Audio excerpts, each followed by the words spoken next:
مالداروں پہ زکوٰۃ، خذ من اموالہم صدقۃ تطہرہم بہا وتزکیہم وصلی علیہم۔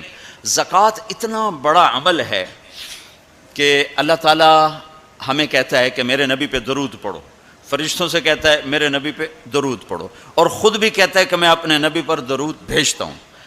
اللہ کی طرف اب درود کی نسبت وہ رحمت ہے، اور فرشتوں کی طرف ہماری طرف درود کی نسبت دعا ہے جو ہم کرتے ہیں، صلی علی محمد وعلی آل محمد۔ تو اللہ تعالیٰ نے ہمیں، آپ کو، پوری دنیا کے اہل ایمان کو، فرشتوں کو حکم دیا کہ میرے نبی پر درود پڑھو، اور خود بھی پڑھتا ہے، ان اللہ وملائکتہ یصلون علی النبی۔ جو لوگ اللہ کے نام پہ خرچ کریں گے تو اللہ تعالیٰ کہہ رہا ہے وصلی علیہم، اے میرے حبیب ساری امت پر نہیں، جو تیری امت میں میرے نام پہ خرچ کریں گے ان پہ تو درود پڑھ۔ اگرچہ یہاں صلی دعا کے معنی میں ہے کہ تو ان کے لیے دعا کر، آپ ان کے لیے دعا فرمائیں۔ تو مال خرچ کرنے والوں کے لیے اللہ اپنے حبیب سے فرما رہے ہیں کہ ان کے لیے آپ دعا کریں، صلی علیہم ان صلاتک سکن لہم۔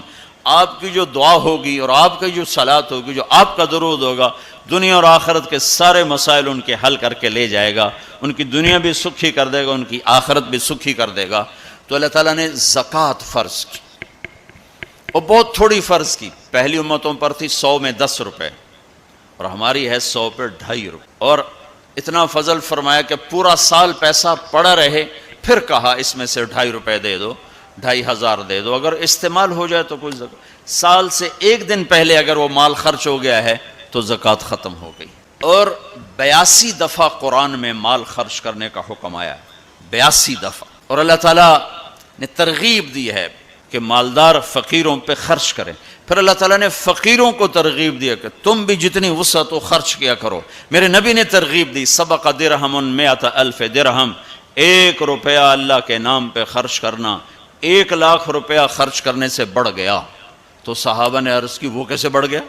تو آپ نے کہا ایک آدمی کے پاس 2 روپے، ایک آدمی کے پاس کروڑوں روپے، جس کے پاس 2 روپے تھے اس نے 1 روپیہ اللہ کے نام پہ دے دیا، اور جس کے پاس کروڑوں تھے اس نے 1,00,000 دیا۔ جس نے 2 میں سے 1 دیا اس نے اپنے مال کا آدھا حصہ دیا، جس نے 1,00,000 دیا اس نے اپنے مال کا کوئی 1000واں حصہ دیا۔ جب تولا جائے گا تو 1 روپے کا وزن 1,00,000 سے بڑھ جائے گا۔ اور اس کا ایک واقعہ بھی، حضرت عمر ہمیشہ حضرت ابو بکر سے نہ کوشش کرتے تھے آگے نکل جاؤں، آگے نکل جاؤں، آگے نکل جاؤں، ساری زندگی موقع نہ بن سکا۔ تبوک کا موقع آیا تو اللہ کے نبی نے کہا مال خرچ کرو۔ عثمان رضی اللہ تعالیٰ نے 10,000 لشکر کا سارا سامان تیار کیا، ان کی سواریاں، ان کا راشن کے لیے تھیلوں کو بند کرنے کے لیے دھاگے تک اپنے گھر سے دیے، اور 300 دینار اوپر دیے۔ تو اللہ کے نبی کی جھولی میں وہ 300 دینار پڑے تھے یوں، اور آپ ان دیناروں کو اٹھا اٹھا کے یوں فرما رہے تھے ما علی عثمان اللہ یعمل بعدا، عثمان آج کے بعد کچھ بھی نہ کرے تو جنت واجب ہوگی۔ تو عمر کہنے لگے آج میں ابو بکر کو کاٹ سکتا ہوں، آج میں اس سے آگے نکل سکتا ہوں کہ وہ آج کل غریب ہے، میں مالدار ہوں، تو وہ تھوڑا لائے گا میں زیادہ لاؤں گا تو میں بڑھ جاؤں گا۔ لہٰذا انہوں نے اپنے مال کا آدھا حصہ، آدھا گھر میں رکھا اور آدھا لے کر آئے۔ ابو بکر نے جھاڑو پھیر دیا، جو کچھ تھا وہ سارا سمیٹ کے لے آئے۔ جب دونوں پراپرٹی سامنے رکھی گئیں تو حضرت عمر کی بہت زیادہ نظر آ رہی، ابو بکر کی بہت تھوڑی نظر آ رہی۔ لہٰذا حضرت عمر بڑے اطمینان میں کھڑے کہ آج جیت خطاب کے بیٹے کی ہے، میں قربان جاؤں، اللہ رسول تو جانتے ہیں کہ کون کیا کر کے آیا ہے۔ تو میرے نبی نے سوال ہی بدل دیا، جو اس موقع کا سوال ہی نہیں۔ کوئی آدمی مسجد میں چندہ دینے جائے، مدرسے میں چندہ دینے جائے، کہا جی مول صاحب یہ 1,00,000 روپیہ ہے مدرسے کے لیے، مسجد کے لیے۔ آگے مولوی صاحب کہیں پیچھے کتنے پڑے ہوئے ہیں، تو کہے گا اے بھی واپس کرو، میں تو تھوڑی نیت ہے جو کوئی چکر لگتا ہے کہ تسی ٹھیکیدار ہو، مگر علی شاید بھی پیچھے کتنے پے۔ یہ موقع کا سوال ہے ہی نہیں۔ مولوی صاحب کو چاہیے جی جزاک اللہ، یہ لیجیے رسید، بسم اللہ، پھر بھی موقع آئے تو دیتے رہیں۔ تو میرے نبی نے پوچھنا یہ تھا ابو بکر کتنا لائے ہو، عمر کتنا لائے ہو، اور یہی اس موقع کا سوال ہے۔ لیکن اللہ رسول جانتے ہیں کہ کس کے مال میں وزن زیادہ ہے، تو میرے نبی نے سوال بدل دیا، فرمایا عمر ما خلفت، واہ واہ عمر پیچھے کیا چھوڑ کے آئے ہو؟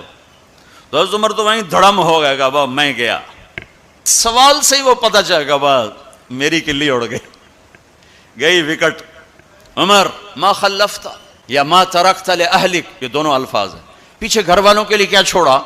تو پہلے حضرت عمر بڑے جوش میں کھڑے تھے، پھر ایک دم ڈھیلے ہو گئے، کہنے باجی آدھا چھوڑا ہے آدھا لایا ہوں۔ پھر آپ نے کہا ابا بکر ما خلفت یا ما ترکت لأہلک، ابو بکر تو پیچھے چھوڑ کے کیا آیا، بچوں کے لیے کیا چھوڑ کے آیا؟ تو انہوں نے کہا ترکت اللہ و رسول، میں تو اللہ اس کے رسول کو چھوڑ کے آیا ہوں، باقی سب کچھ لے آیا۔ تو اس پر عمر کہنے لگے ابو بکر میں نہیں تجھ سے آگے بڑھ سکتا، کوئی بھی تجھ سے آگے نہیں بڑھ سکتا۔ اور اگلی سنو، اپنے کپڑے بھی دے دیے اور ایک ٹاٹ تھا وہ پہن کر اس کو کانٹوں سے سی لیا۔ تو جبریل آئے، کہنے لگے یا رسول اللہ، اللہ تعالیٰ پوچھ رہے ہیں کہ ابو بکر نے یہ ٹاٹ کیوں پہنا ہوا ہے؟ تو آپ نے کہا کہ ابو بکر نے سارا کچھ اللہ اس کے رسول پہ لگا دیا ہے اس لیے یہ پہنا ہوا ہے۔ تو کہا یا رسول اللہ، اللہ تعالیٰ فرما رہے ہیں ابو بکر سے پوچھو مجھ سے راضی تو ہے، مجھ سے راضی تو ہے، اس فقر میں مجھ سے راضی ہے؟ میں تو اتنا سفر کر کے آیا ہوں، حالانکہ ابھی 4 دن پہلے میں 12 ملکوں کا 10 ملکوں کا سفر کر کے ہوں، ساری ہڈیوں میں درد ہے، میں اس لیے آیا ہوں کہ چلو کوئی بخشش کا بہانہ مل جائے، کوئی بخشش کا بہانہ مل جائے، اللہ راضی ہو جائے۔ آپ سارے اس لیے حج پہ جا رہے ہو کہ اللہ راضی ہو جائے، جو سارے جہان سے کہتا ہے مجھے راضی کر، وہ کہہ رہا ہے ابو بکر سے پوچھو مجھ سے راضی تو ہے۔ تو آپ نے کہا ابو بکر تیرا رب تجھے سلام بھی کہہ رہا ہے اور پوچھ رہا ہے کہ راضی ہو؟ تو ابو بکر کی چیخیں نکلی، میں اپنے رب سے راضی، میں اپنے رب سے راضی ہوں، میں اپنے رب سے راضی۔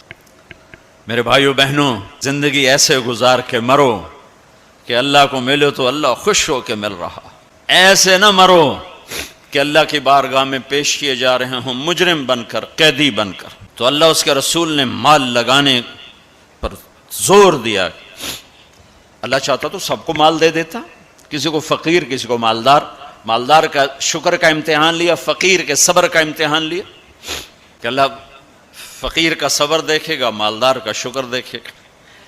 اور جب مالدار لوگ زکوٰۃ نہیں دیتے تو پھر عزتیں نیلام ہوتی ہیں، جب سب کچھ اپنے اوپر لگانے کا ذوق بن جاتا ہے، اور اپنے ہی بڑے بڑے زیور، کپڑے، گھر، گاڑیاں۔ یہ بھی لاہور کا واقعہ ہے کہ بیگم صاحب ڈرائیور کے ساتھ گئی ہیں اور واپسی پہ کہہ رہی ہیں اسلم ڈرائیور آج میری بڑی اچھی قسمت، وہ ساڑی میں نے لی تو میں سمجھ رہی تھی 1 لاکھ کی ہے، وہ تو مجھے 75,000 میں مل گئی، بڑی سستی مل گئی، خوش ہو کے ڈرائیور کو بتا رہی۔ تیسرے دن ڈرائیور کے بیٹے کا بازو ٹوٹ گیا، وہ آ کر کہتا ہے صاحب جی میری تنخواہ میں تو اس کا علاج ہو نہیں سکتا، تو مہربانی کر کے کچھ میری مدد کر دیں، اس کا علاج ہو جائے۔ تو صاحب کہتے ہیں اسلم تمہیں پتہ تو آج کل کاروبار بڑا مندہ ہے، تو میرے پاس تو گنجائش نہیں، میرا ایک ڈاکٹر دوست ہے، میں اسے فون کر دیتا ہوں، وہ تمہاری مدد کر دے گا۔ جب اس طرح ہوتا ہے تو پھر ڈاکے، چوریاں، قتل و غارت شروع ہوتے ہیں۔ جب اس طرح ہوتا ہے تو مالداروں میں تکبر پیدا ہوتا ہے اور غریبوں میں ظلم پیدا ہوتا ہے۔ تو زکوٰۃ ایک بہت بڑا عمل ہے، 2.5% تو فرض ہے، اور زکوٰۃ دینے والا سخی نہیں اللہ کی بارگاہ میں، ہاں بخیل بھی نہیں، سخی بھی نہیں ہے، بخیل بھی نہیں، یعنی وہ بخل کے ملک سے نکل آیا ہے اور سخاوت کے ملک میں انٹری نہیں ہوئی، 2.5 روپے پہ 1 پیسہ بھی اوپر خرچ کرے گا تو اب سخیوں میں آ گیا، پھر جتنا بڑھتا جائے گا اتنا آگے بڑھتا جائے گا۔ اور اللہ نے فرمایا مجھے میری عزت کی قسم جنت الفردوس میں بخیل داخل نہیں ہو سکتا۔ اور اللہ شیطان کہتا ہے کہ مجھے عبادت والے عبادت گزار بخیل سے کبھی ڈر نہیں لگا کہ اس کا بخل اسے ضرور جہنم میں پھینکے گا، نافرمان سخی سے ہر وقت ڈرتا رہتا ہوں کہ اس کی سخاوت کب اسے جنت میں پہنچاتی۔ آپ نے سامری کا نام تو سنا ہوا ہے، قرآن میں بھی ہے، جس نے موسیٰ علیہ السلام کی قوم کو گائے کے بچے کی پوجا پہ لگا دیا، بچڑے کی۔ اللہ نے کہا سب کو قتل کرو، سارے پکڑے گئے، قتل کیے گئے۔ سامری بھی آ گیا، موسیٰ علیہ السلام نے کہا قتل کرو، جبریل آ گیا، موسیٰ اللہ تعالیٰ کہہ رہے ہیں اسے قتل نہ کرو، یہ اپنی موت آپ مرے گا۔ تو موسیٰ علیہ السلام کہنے لگے جو سارے کفر کا سبب بنا، اسے کیوں چھوڑ رہے ہیں؟ تو اللہ تعالیٰ نے کہا سخی ہے، سخی کو قتل کرنا مجھے اچھا نہیں لگتا، چھوڑ دو، اپنی موت آپ مر جائے۔ کافر کو سخاوت قتل سے بچا گئی، جب ایمان والا کوئی مرد عورت سخی ہوگا تو اللہ کی بارگاہ میں کیسے اونچے مرتبے لے کر جائے۔ تو اپنے اوپر خرچ کرو وسعت کے مطابق، اللہ نے روکا نہیں ہے، منع نہیں کیا ہے، منع نہیں کیا ہے، لیکن غریب کو بھی یاد کرو۔ زکوٰۃ کو فرض قرار دی، اور آپ نے فرمایا جس نے مزدور سے کام لیا اور اس کو مزدوری نہ دی، یہ تمہارے کراچی میں ہر وقت ہو رہا ہے، ہر جگہ ہو رہا ہے، جتنا بڑا کوئی طاقتور ہے اتنا وہ اپنے نوکروں پر ظالم بھی ہے، جابر بھی ہے، اور ان کے حقوق بھی مارتا ہے، چونکہ فریاد ہی نہیں کر سکتا۔ میرا پنجاب کا زمیندارہ ماحول سارا ایسا ہی۔ تو آپ نے فرمایا جس نے مزدور سے کام لیا اور اسے موقع پہ تنخواہ نہ دی اور اس کے پیسے مار لیے، تو اس مزدور کا قیامت کے دن میں وکیل بنوں گا، میں اس کا کیس لڑوں گا، اور جس کا کیس میرے نبی نے لے لیا پھر اگلا کوئی بچ کے جا سکتا ہے کہیں؟ مزدور کا پسینہ خشک ہونے سے پہلے اس کے ہاتھ میں پیسے پکڑا دو۔ پھر مزدور سے فرمایا، یعنی دونوں طرف کا خوبصورت، کیا دین خوبصورت ہے، کہ جو اپنے نوکر کی، جو اپنے مالک کی نوکری بھی پوری دیانتداری سے کرے اور اللہ کی بندگی بھی دیانتداری سے کرے، تو اسے ہر کام پہ دگنا اجر ملے گا، دگنا۔ یعنی میں ایک نماز پڑھتا ہوں، میری 10 ہیں، اس کی 20 ہوں گی۔ میں ایک روزہ رکھتا ہوں، میرا 1 ہے، اس کے 2 ہوں گے۔ میں ایک قرآن ختم کرتا ہوں، میرا 1 ہے، اس کے 2 ہوں گے۔ ایک طرف اپنے مالک کے ساتھ دیانتداری سے نوکری کر رہا ہے اور ایک طرف اپنے اللہ کے ساتھ دیانتداری سے بندگی کر رہا ہے، دگنا اجر ہو جائے گا۔ کئی دوست آتے ہیں، خواتین بھی آتی ہیں، جی بڑی پریشانیاں ہیں، بڑی پریشانیاں ہیں، سب کچھ ہے، بڑی پریشانی ہے۔ میں نے کہا بی بی آپ امتحان دے رہی ہیں، ایگزامینیشن ہال میں آپ کے لیے کوئی ریفریشمنٹ تو نہیں ہوتی، بلکہ آپ کو خود پھڈے میں ڈالا جاتا ہے، اچھی خاصی آسان چیز کو الٹا سیدھا کر کے پیش کر دیا جاتا ہے۔ ہم سب بمین 7 ارب انسانوں کے ہم پیپر دے رہے ہیں، ہم امتحان گاہ میں بیٹھے ہیں۔ یہ آئیڈیل ہوم نہ بن سکتا ہے، نہ بنے گا، نہ بنانے والے نے اسے آئیڈیل ہوم بنایا ہے۔ یہ تو ہم دیوانے ہیں کہ چند سالہ زندگی میں اس کو آئیڈیل ہوم بنانا چاہتے ہیں۔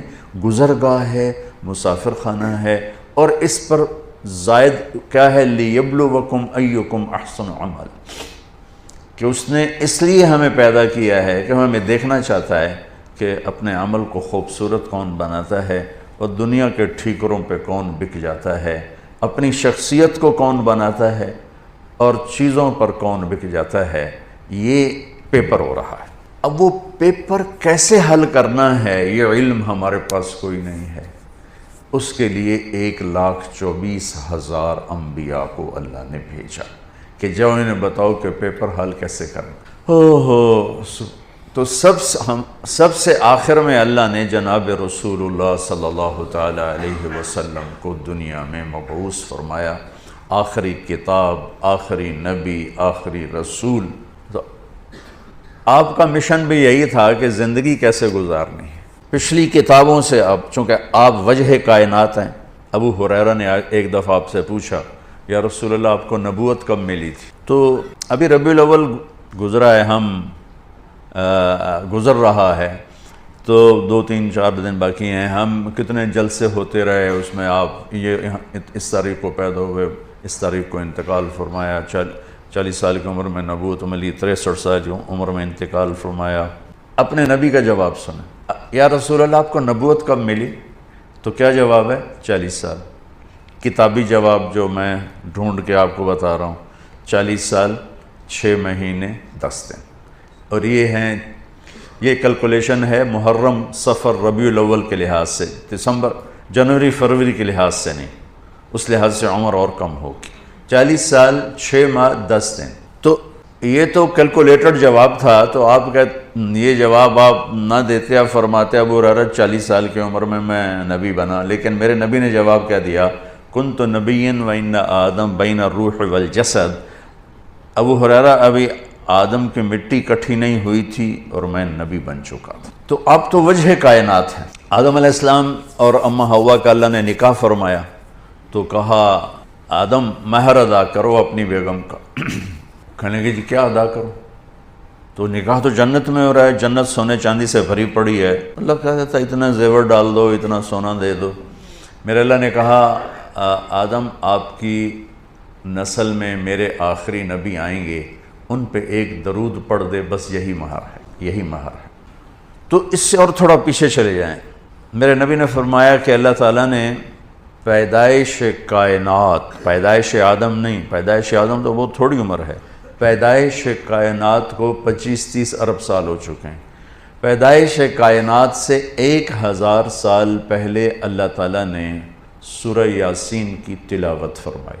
ایک حدیث اور جوڑ دوں ساتھ، میرے نبی نے فرمایا ان لی عند اللہ 10 اسماء، میرے اللہ نے 10 نام رکھے ہیں، میں محمد، احمد، ماحی، حاشر، عاقب، فاتح، خاتم، ابو القاسم، طٰہٰ، یاسین۔ یہ آپ نے ایک ہی روایت میں، ایک حدیث میں آپ نے اپنے 10 نام بتایا۔ ویسے تو آپ کے صفات کے ساتھ آپ کے صفاتی نام بھی بے شمار ہیں۔ جب قرآن میں چلے جائیں تو شاہد، مبشر، نذیر، داعی اللہ، سراجا منیرا، مدثر، مزمل، عزیز، رحیم، رؤوف، رحیم، حریص، عزیز، یہ سارے میرے نبی کے خوبصورت نام ہیں جو اللہ نے قرآن میں بھی پیش کیے، حدیث میں بھی ہمیں نظر آتے۔ اس میں ایک نام ہے آخری، یاسین۔ کیا ہے بولیں؟ اب سنیں، میرے نبی نے فرمایا اللہ نے کائنات کو پیدا کرنے سے 1000 سال پہلے سورہ یاسین کی تلاوت فرمائی۔ سورہ یاسین، سورہ یاسین کو قرآن کا دل کہا جاتا ہے، صرف پہلی 3 آیات کی وجہ سے قرآن کا دل ہے، باقی مضامین تو وہی ہیں جو پورے قرآن میں ہیں، لیکن پہلے 2-3 جملے وہ ہیں جو پورے قرآن میں دہرائے نہیں گئے۔ یاسین، اب آپ اپنے نبی کا نام ذہن میں رکھیں، میرا اللہ کہہ رہا ہے یاسین، اور یہ تلاوت ہو رہی ہے پیدائش کائنات سے 1000 سال پہلے۔ ہمارے بھاگ جاگے کہ ہمیں اللہ نے جناب رسول اللہ صلی اللہ علیہ وسلم کی امت میں پیدا فرما دیا، تو اس نے اپنے علم کامل کے ساتھ انبیاء کا سلسلہ جاری فرمایا، صرف اس ایک لِيَبْلُوَكُمْ أَيُّكُمْ أَحْسَنُ عَمَلًا، کہ تم میں اپنے عمل کو خوبصورت کون بناتا ہے اور تم میں کون اپنے عمل کو بدصورت بناتا ہے۔ اس نقطے کا علم انسان کے پاس نہیں ہے، اس نقطے کا علم انسان کے پاس نہیں ہے۔ استعداد موجود ہے، فَأَلْهَمَهَا فُجُورَهَا وَتَقْوَاهَا، تیرے اندر برائی کی پہچان بھی ڈال دی، برائی کا راستہ بھی تیرے اندر ڈال دیا،